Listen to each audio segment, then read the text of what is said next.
Good afternoon.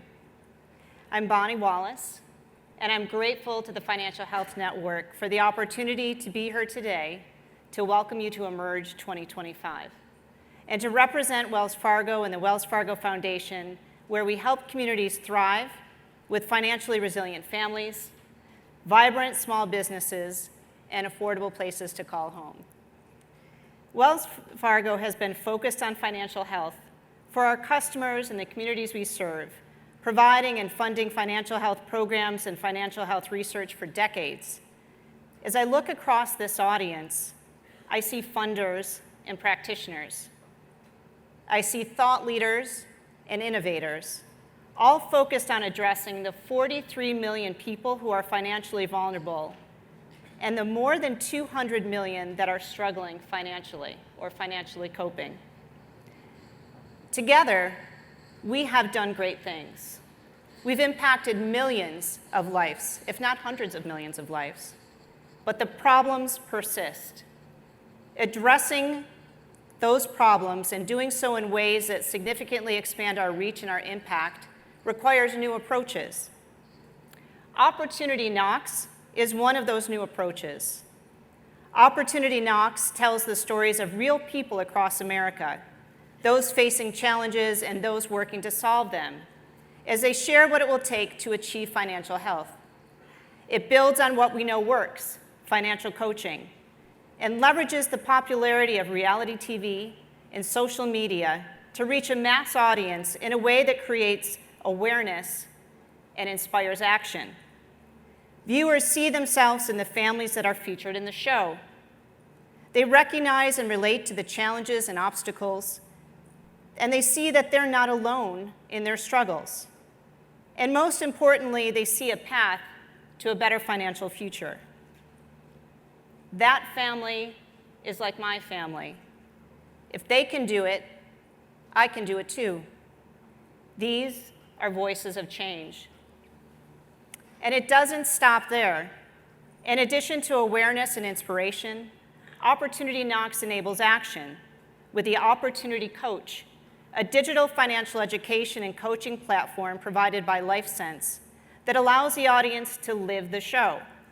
Using the Opportunity Coach, viewers are able to assess their own situations, define goals, and develop action plans that help them achieve those goals. And using the Opportunity Finder, they're able to connect resources and services like those accessed by the families on the show, like those provided by many of the people in this room. I won't make you wait any longer for the main event, so let's take a look at a trailer for Opportunity Knocks. Let's meet some real people. Let's drive some real change.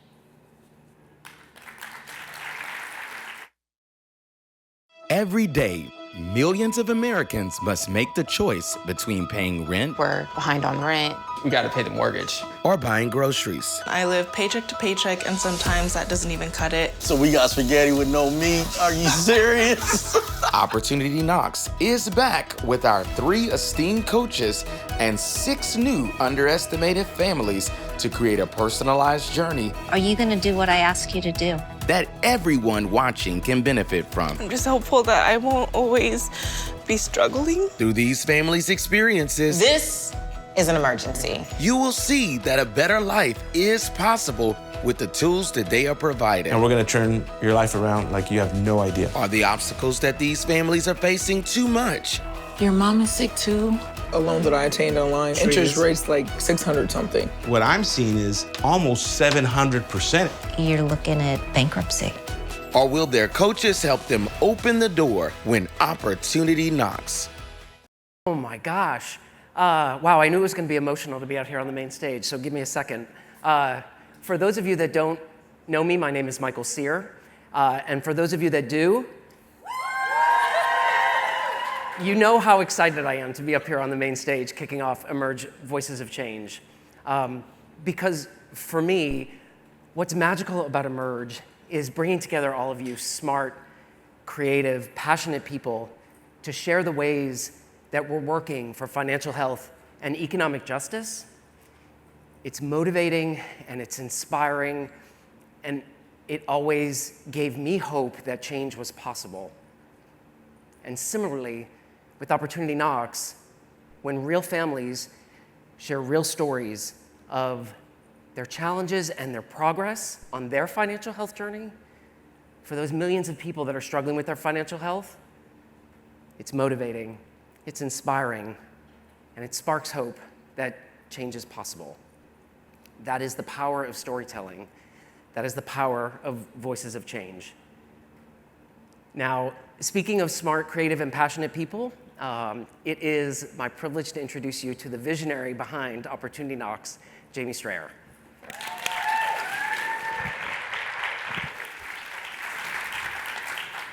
Thank you, Michael. I don't know about visionary, but I am smart enough to surround myself with a community that is as passionate about financial health as I am, and many that are a whole lot smarter. And that includes Bonnie Wallace and the generosity of the Wells Fargo Foundation, which guided us to achieve impacts at scale. What we've created is more than a television series that beat Shark Tank, The Voice, American Ninja Warrior, and yes, The Golden Bachelor. For America's best feel-good show. Woo! Who knew that financial health could be so sexy? But we've created a movement, and that is because many of the people in this room working together with us, an incredible team that I am proud to stand not just beside, but behind. Every time that I'm returning from a work trip, they have something incredible and new, and I'm like, wow, I would have never thought of that. And the result is driving more people that need our help to engage in the services that you have created that they have not been aware of or ashamed to engage with. And that, if that's a movement, I'm proud to be in it with all of you. And I'm proud to be in it with Tiffany and Charles White. Let's take a look at their story. We were newly married.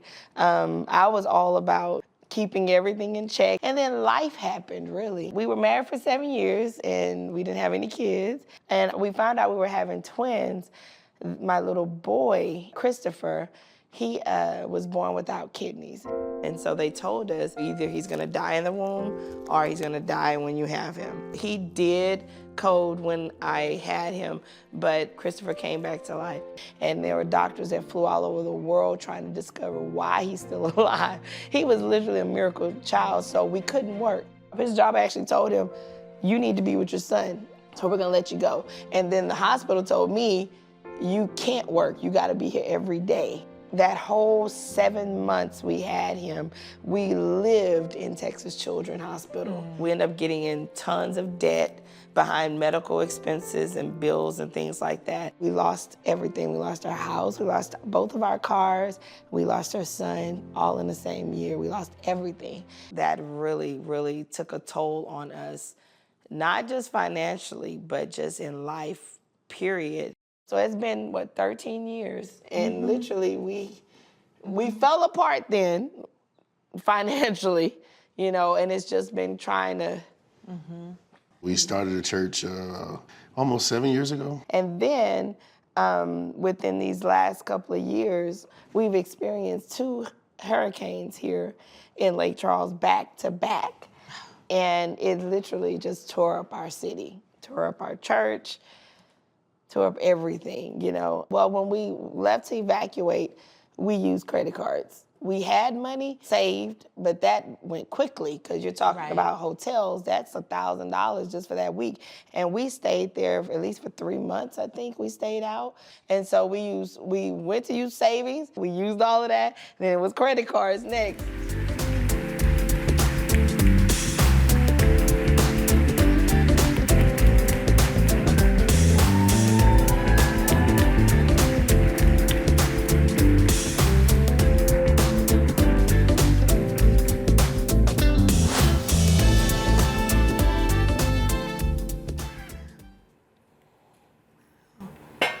Thanks for coming all this way. Thank you for having us. I tell you, every time I watch your story, hits my mic. Every time I watch your story, it touches my heart. It is, so thank you again for sharing with us. So let's get started. In the video, you shared some of the challenges you were facing as a family, and I know in the show, you talk about your financial situation before you got into the coaching and the time on the show. So, can you just tell us a little bit more about like where you were and the situation when it started? So, as usual, life is ups and downs. She discussed the passing of our son. We were in a situation or in a place where we were sort of clawing our way out of that normalcy into a new normalcy. And then 2020 happened. And it's a pandemic, and for us in Louisiana, it was a Category 5 hurricane, followed by a Category 2 hurricane, followed by a freeze, followed by 2 floods. And as she stated, we sort of crept right back into financial survival mode, if you will. And there was so much going on, so many variables and so many dynamics that go into that. But I'll say this, we didn't lose the hope of all of the goals that we had going into 2020, though we lost the resources and we lost the footing of the plan that we had. But we love helping people, and I have to throw that in there so you can understand some of the dynamics. So it wasn't just about how we were overcoming the hurricane, but we were helping our church, and we were standing up for our whole community at that time. In some of the most maybe nonsensical ways, non-financially feasible ways, but in moments of desperation when you're surrounded by people who need help and you have a heart to respond, we just responded in those ways. And that's sort of where we were leading up to meeting Jamie and the crew, as we say. And as he was talking, you heard from the show. It happened 2009. I would say that's when mountains started to crumble, valleys got lower. And, we talked about losing our son, but we didn't just lose our son during that time. We lost our son, we lost our house, we lost both of our vehicles, we lost our jobs, almost lost our mind. That was the last thing to go, but we didn't, And so, and you're talking about pastors. So we were people that was used to helping pull people up, and we found ourselves crumbling. Yeah, that's, I think when you work in this space, a lot of times people take such an ungenerous attitude when people are financially struggling, and I think foregrounding stories like yours just is a reminder that it's not always about bad choices or spending too much on lattes. Sorry, Brenton. In the show, you express some reservations that several of the families do about some uncertainty about talking to a coach or going to a financial institution. Can you talk about that a little bit? Like, what makes you maybe uncomfortable with that, the thought of that? Well, I know for us, we talked about being a pastor, and when people look at people who are of service, we are there, we should make the right choices, and we should have everything together because we help you get everything together, and it was kind of embarrassing, to find ourselves in such a predicament and needed help, but we thought, if we can just survive, we know what our troubles look like, but to have someone else come in, we didn't want the embarrassment. We knew that a lot of people look at you for your credit score, and we knew what our credit score looked like, so we didn't want anyone to see that. So we felt like if we just keep everything covered and we just keep surviving, we were gonna be okay, but that was not okay. It was not okay, so. I'll say this, in my position as the pastor of the church and as the husband and head of my family, sometimes life puts you in a position where you're making the best of 2 bad decisions. and even though you're doing whatever you need to do, rather, to survive those moments, in the aftermath, you feel guilty for either decision that you made. And so when it comes to having a financial coach or walking into a financial institution, trying to explain, all right, this is what I had, here's what I did with it, the guilt can be overwhelming. And it makes you sort of retreat from addressing those moments and embracing those moments.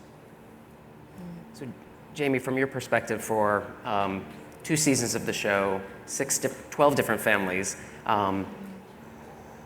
what are some of the common things that share with Charles and Tiffany, and then maybe how do those relate into some of the systemic barriers that we know exist? Well, first I want to say you're so incredibly courageous. Right? We view as a society often vulnerability as a weakness, but no, that's taking courage.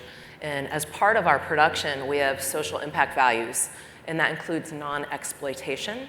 And so we cast families that aren't in a position that they just need help and would do anything out of that desperation, but they want to use their lives to inspire others that hope is possible and that they can achieve financial freedom as well. And so thank you for that courage to share your story, to help others. Thank you. Thank you. And the common trend there that we see is it's almost always that shame that's holding people back from asking for help, because and we see that frequently in the storyline. In season 1, Patricia says, I'm afraid they're gonna come in and see all the things that I've done wrong. I'm not sure how you losing a child and having hurricanes impact you could be seen by anyone as doing something wrong. And that's what we see for families across the country, right?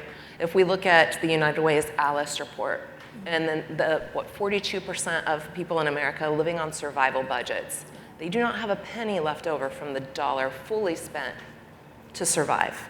But we're telling them they need budgeting help. No, they need solutions. And those wraparound solutions are in their own communities. Opportunity Knocks, and in the show we have the Opportunity Finder, which connects to a network of 20,000 nonprofits and CDFIs and not-for-profit credit unions and supportive banks. And we have these partners like Zipco, that's a major sponsor of ours, that's providing an alternative to credit card debt for people that need emergency gasoline when you're doing what it just takes to survive. And I think that's one of the things that we're doing that's so powerful, that through your storytelling, people can see, oh, I can trust institutions, and there are resources that I don't know, and that strips away the shame. Yeah.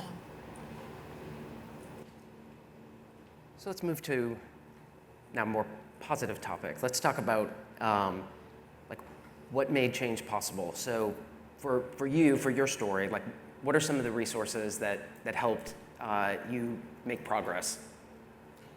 What? Oh, Go ahead. We do that often, sorry. Wait. Look, we're both pastors. Here, right? Like to talk. Yeah. So I would say, we knew what our problem was. Like, when we would go and talk to people, when we did just talk to a few, they would have no problem pointing out where your credit score is not high enough, or you have too many debts. Your debt to income ratio is way off. It was no problem figuring out what the problem was. And then they would tell us, this is where you need to be. And it sounded great. Okay, so this is where we are, this is where we need to be. But it's always that middle part. How do you bridge to get there? And that's what we were missing. And so when Opportunity Knocks came, and we had the Opportunity Finder, it's like a big, and we had Patrice, that was a whole ordeal in itself. Patrice Washington is fire. Yes. If you've never checked her out, she is just amazing. Yes, and I think what made it amazing with Patrice is we have similar stories. And so when we sat down at her kitchen table, it was like sitting down with my big sister, and she sat and she was like, listen, with him, it was a little different, she got into his business, okay? And I'm looking, I'm like, get him, yeah. But, just to have that bridge, it really opened our eyes to, now it's not just like a problem and then this is where we should be. We actually have a road to get there, and that really I really helped. couldn't say it better, so. Well, I was going to ask about your experience with the coach, but you talked about working with Patrice, but in all seriousness, like how valuable is that experience of being able to kind of open kimono, talk about like here's what's going on, and get that feedback from your coach? So I'll say this. I was thinking about this seriously, and one of the issues is that when you're in a bad spot financially, you develop coping mechanisms that help you to function. And it's not until you meet a financial coach or you set financial goals that you realize that you have been functioning dysfunctionally. And there's always the friction in that space. The good part is not just knowing here's where you are, here's where you need to be, but people who will help you journey through breaking off the dysfunctional mindset so that you can gravitate to deliberate success and a plan that helps you accomplish your goals. And that's what the show served as, that's what having Jamie in our life serves as, that's what walking with a coach like Patrice, even though there was a lot of friction, I'll admit, but it was necessary friction. But that's what having someone who has the skill set, not only to tell you where you need to be, but has also the empathy to walk you through those steps, that it becomes so important. Yeah. It becomes so important. So some of the steps, we walked through, so just to let you know, I remember one of them was we had 11 credit cards and we had a cut up your credit card party. I had 11, she had 13. I was going to say 11 was less than I remember. Okay. Well, we had a cut up your credit card party, and that was really difficult for me. It was because I didn't realize how having those credit cards, I thought that was my lifeline and my safety net, just in case something, but I was using it just in case a lot, There was a lot of cases. A lot of cases.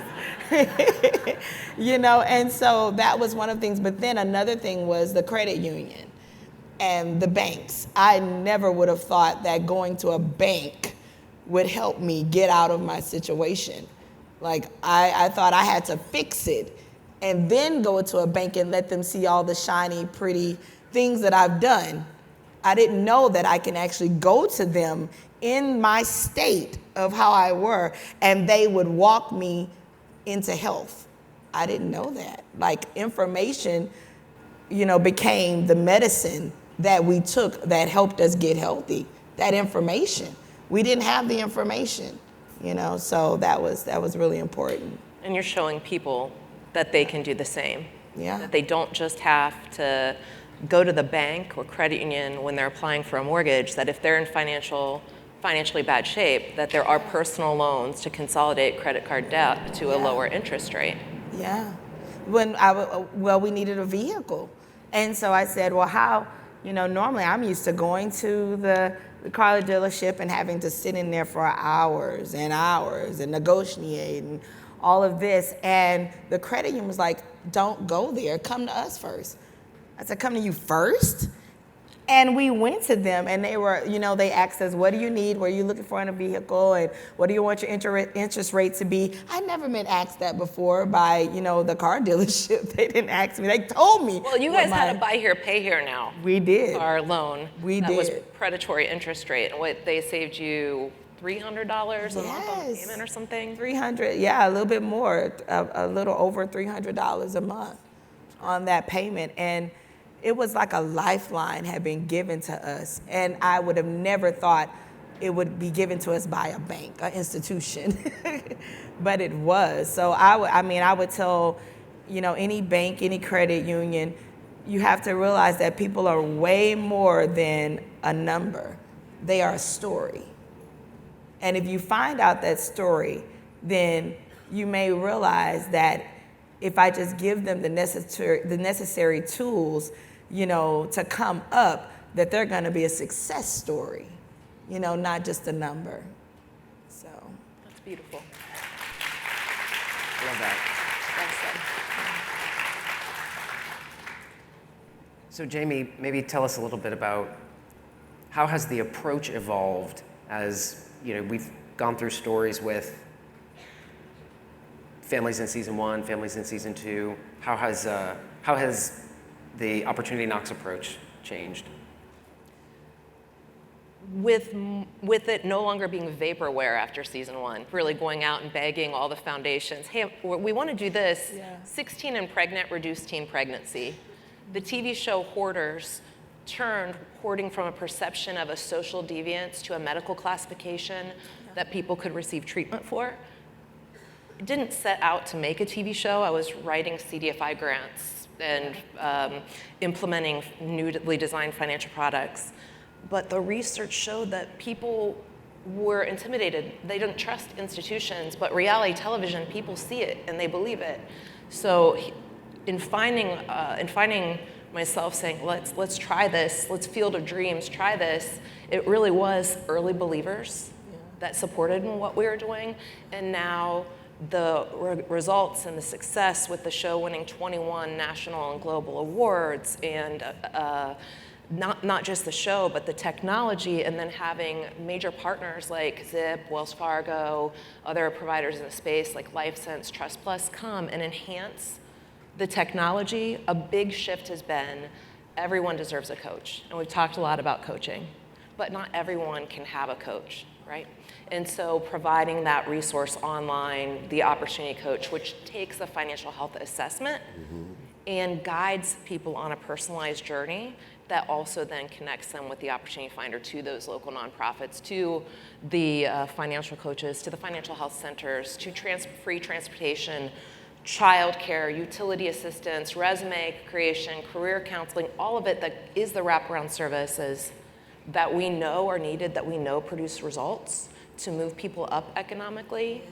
And what we're doing with LifeSense, providing us with the Opportunity Coach, we are able to measure the results, and we're going to be using that in our national tour so that communities where we visit and host these events with 1,000 people at a time and giving away free groceries, and they can attend for free by registering for the Opportunity Coach, that we can then say to those communities, look, this many people have improved their financial health, they made this much reduction in debt, this much increase in income, and to see where this is going, it just is so meaningful. yeah, that's awesome. So a minute ago you said banks and credit unions need to know that customers aren't just a number. So this is a room full of people that work on financial health, economic mobility, that they are on board, they are passionate about this. What other advice would you have for them on how to reach people who are struggling financially? Well, as a pastor, we base our lives off of scripture, and there is one scripture in Habakkuk that says, write the vision, and then it says, make it plain, so they that read it can run with it. And I would tell you, if I was to come into your institution, or whoever comes into your institution, if you help them to see their lives through a different lens, because all they're seeing their lives through is the lens of financial struggle, the lens of debt, the lens of shame, the lens of bad choices. And so it's hard for them to see what you see because they're looking through a lens. But if you can help them to write the vision and then make it plain means give them the information, but then help walk them through how to do this. And then it says, he that readeth, they're going to run with it. So I believe that if you help them to write a new vision, give them a I am statement. I am more than my credit score. I am more. If you help them to see themselves in a new way, I am more than, my debt. I am a homeowner. Ask them, what do you want to do? What do you want to be? What if you could do anything, You know, if you wake up tomorrow and the credit score was 800, what would be the first thing you did? If they see a different thing, then they're gonna do it. Whatever you see, if you can see it, then you're going to see it. And that's really what I want you to, if you can help them to see it, they will eventually see it. Thank you for helping them at home to see it. Yeah. Thank you. She stole my line. I don't know. Okay. All right.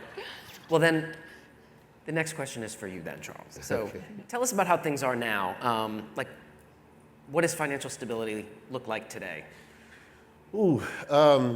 So for us, we are stable.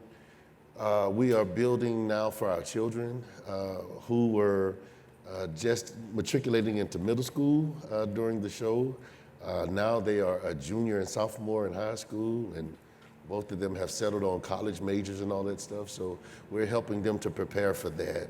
And I guess I want to say this, they're not aware, but we are secretly planning on building our dream home after they're going to college. That's like the biggest part. The biggest part of my dream is building a house they're not going to tear up. So. All right. But we have learned, and I think this is an intricate part of the journey, is that we've learned to stay away from the decisions that bring on the bad debt and the poor choices and the guilt and the shame, and understanding that whatever immediate gratification that those choices had brought us does not help us in the long term. It doesn't help us. So we're staying away from that. We're living within, hey, here's the dream, and we won't forfeit the dream for any good feeling right now. And that's where we're working at. That's where we're living at right now. Love that. So I was going to ask what you would tell other families that are navigating these challenges, and I think the answer is get the kids off the payroll, and then. Listen, you got to get the kids out the pocketbook. That was actually true in your story. Yeah. Do you want to share anything about that? Which one? Look, we had so many moments. The kids needing to get allowances and helping out around the house rather than just getting all the things. Yeah. Oh, definitely. So I told them once they became teenagers, we were not rewarding them for nothing. So whether it's chores or volunteerism. So my kids are very much church babies and an intricate part of what we do at the church. So in the areas where they were consistently volunteering, we started giving them stipends in those areas as reward and as an opportunity to say, okay, when you apply your life to doing good things, when you apply your life to working and you are rewarded, what you're going, don't just argue for how you're going to be rewarded. What are you going to do with the reward? Yeah. And how are you going to allow it to impact your next? Yeah. And that's been a great turn, Jamie. I promise you, it's been a great turn. I was really inspired by their walk. Not just, and I've seen this with other families as well, not just the impact on your lives as a married couple and as the heads of the family, but that impact on the next generation. Yeah. And we've seen that as well with Patricia Reyes' story in season 1, the mother with all the children hugging her. She was going to lose her house. Yeah. It was going to be foreclosed upon. And she went from almost losing that house, and she would have had nothing. She wouldn't have been able to get a new home. Right. And it was also her income with rental units, to now her children have their own businesses. Yeah. And I mean, this is just, 3 years later, and we are already seeing the impacts of what they could see through their parents having a lasting and sustainable impact on their future lives. Yeah. If I could put an asterisk on it, I think that's the greatest part of this journey, Michael, is for my kids to see it and experience it and know it's real and know it is possible. Not just to have a dream, but to be able to pursue it and to have it manifest in your life. For me, that's the greatest part. If I never get my Harley, because I'm tired of arguing with Tiffany about it, or get my boat, having my kids pursue their dream is the greatest part of this journey. Oh, I think that's great.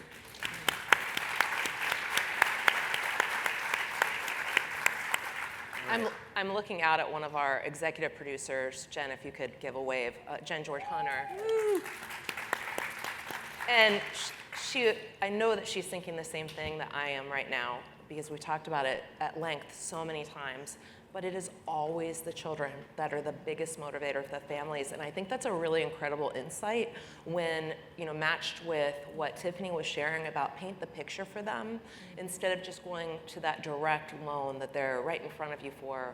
What is it that you want to create for your children? What do you see for them as you improve your financial future? Because that has been the motivator over and over and over for people to take this, for the families in the show, in the series and at home, to take that new path with discipline and confidence and overcoming fear with great faith, to change their own lives. Yeah. And what you're saying about the kids, the fear that we had was we were scared of financial institutions. We were scared to go talk to a bank.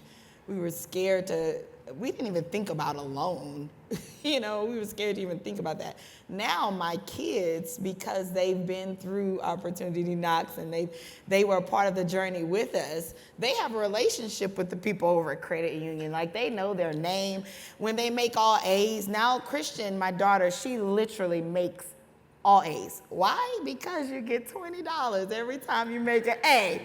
My son is like, oh man. And so when he found out that Christian's making all the A's, he's like, I need to do better. I need to bump this up. So they have a relationship with the bank now that they're not, they're like, can we go to Pelican? Can we go to the bank?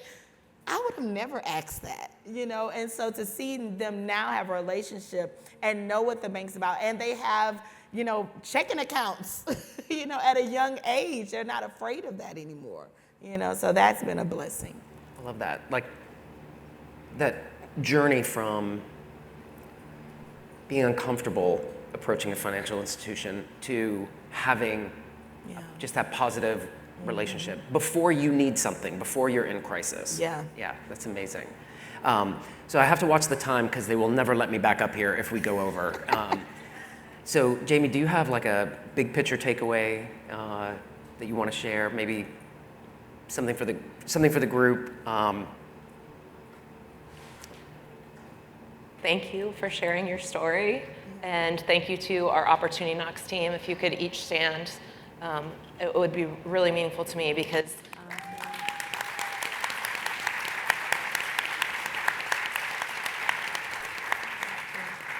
it is hard to start something from nothing, and there is a lot of fear, and it's no different than starting your financial journey. And all of these individuals believed in the vision in the same way that you believe in your vision. And I feel like we've been walking this path together so intimately that when you're sharing your story with the people in this room that are individuals across the country that have the power to really move the needle systemically, that we're doing it together. It's not something we've ever done for you, it's something we've done with you. And I'm so grateful for that opportunity. Yeah, awesome.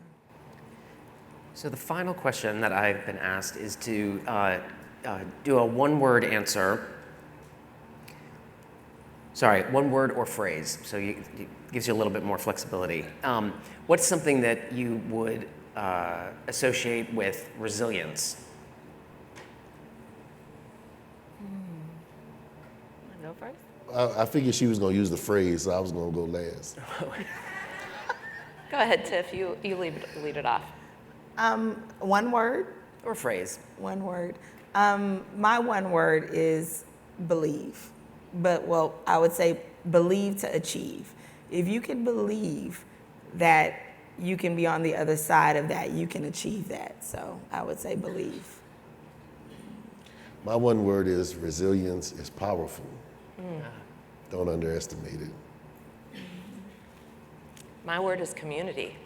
Yeah. I mean, if we think about all of those resources that are in your community, all the nonprofits and CDFIs and banks and credit unions across the country in individual communities, they create resilience. That is a safety net, and working individually in one-offs is not as powerful as our community coming together and embracing each individual and moving them forward, because I believe in the human spirit that we're wired to create. Nobody's trying their worst And so I hope that resonates for resilience.